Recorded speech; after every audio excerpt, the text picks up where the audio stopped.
My name is Segun George. I represent a firm called Dunn Loren Merrified, and I'm here to give a brief presentation on the role of NSE market makers and the introduction to the bond retail market.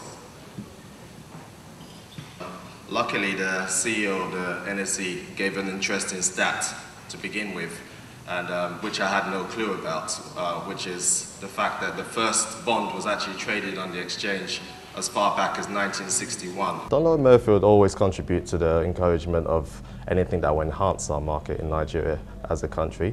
We want to, appeal to the foreign investor and also just contribute as much as we can at any given point. We are very excited. We've gone all out to provide the infrastructure to accommodate this new activity in our market. So I'd say we're more than prepared. The NSE have done some rigorous background work and research into this project, and we believe the technology behind it that's driving the fixed income market making is as robust as it could possibly be. They've modified the existing ATS system, which is currently used for equities, to actually accommodate the fixed income products. So this is something we're very comfortable with.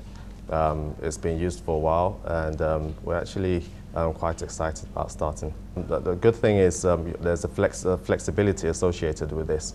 So in terms of flexibility, I mean, you can go to any one of the 6 appointed market makers, who are also the retail brokers, to execute your trades. Simply, the steps to take are, you approach or appoint your so-called broker dealer. They open an account for you. You deposit your funds.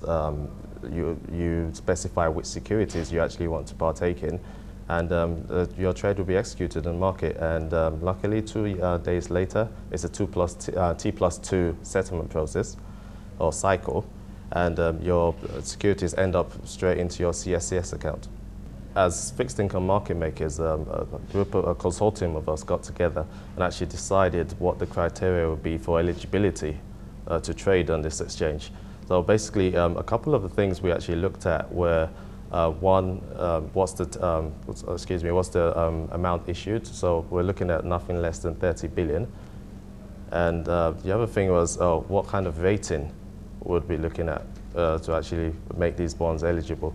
However, there has been a lot of interest, and like we said, one of the initiatives of this fixed income market making was actually to encourage diversification of portfolios. So yes, we very much encourage the trading of corporates and sub-national.